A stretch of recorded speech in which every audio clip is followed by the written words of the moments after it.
Začeli so se dopusti, ljudje odhajajo na morje, doma pa puščajo prazne domove. Koliko se je kaj povečalo povpraševanje po zavarovanju domov, po tehničnem varovanju doma? Zdaj v tem času moram reči, da se kar število nekega začasnega varovanja ali pa stalnega varovanja veča, kar nas zelo veseli, saj se ljudje vedno bolj zavedajo, da morajo sami poskrbeti za svojo varnost. Vsak, ki se odloči za neko varovanje svojega doma, prvič mora poskrbeti, da dom ne daje nadaleč že videza, da je zapuščen, se pravi, da je prazen, teda moramo najprej sami preventivno poskrbeti za neko preventivno varnost, kar pomeni poskrbeti, da so okna zaprta, da so rolete mogoče spuščene, da so potem orožje zalite, da ne venijo, da se prazni poštni nabiralnik. Na kak način se je treba lotiti varovanja doma? Dejansko moramo najprej poskrbeti za dobro mehansko zaščito, mehanske prepreke, se pravi, ki podaljšujejo ali pa rečemo onemogočajo neki vlom. To so neke varnostne ključavnice, varnostna zapirala,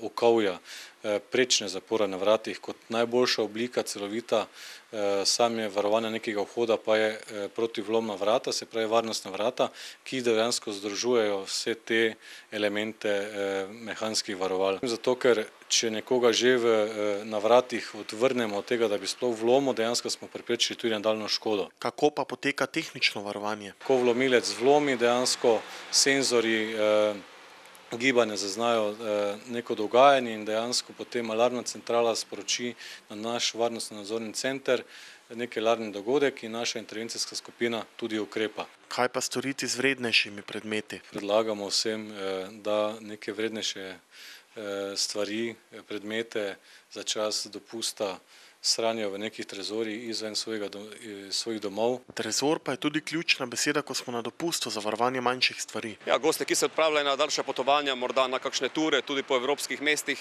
in potem naši vodniki svetujejo, kako ravnati pač v mestih.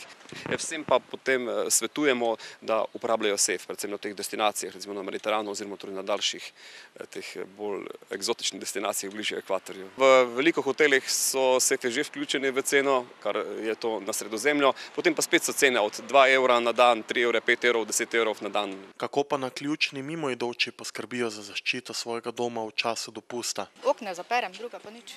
Morda obvestite tudi sosede, da vas ni? Ja, to seveda, sigurno, ja. Doma so starši, stari pa nič posebnega ne naredimo. Ich habe 2 Hunde zu Hause. Und die Hunde sind die beste Versicherung. Pravzaprav zmeraj nekdo doma, tako da ni problem.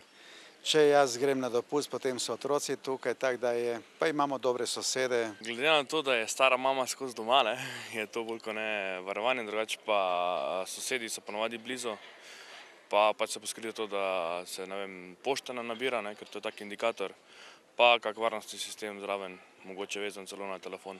Kaj pa bi se morda, če bi kdaj bila hiša prazna, odločili za profesionalno varovanje? Smo imeli tudi to. Nič se nam še ni zgodilo, zaenkrat nismo razmišljali v tej smeri. Odvisno, zdaj, ker vem, da se da z malo znanja računalništva pa interneta narediti dober varnostni sistem, ker sam se po moje, glede na ceno, vsaj jaz odločil za svoj System. Ehrlich gesagt nicht, nein. Da sind die Hunde billiger und besser und sicherer, weil jede Alarmanlage kann übergangen werden. Also Einbrecher sind auf dem neuesten Stand der Technik und die Hunde sind sicher.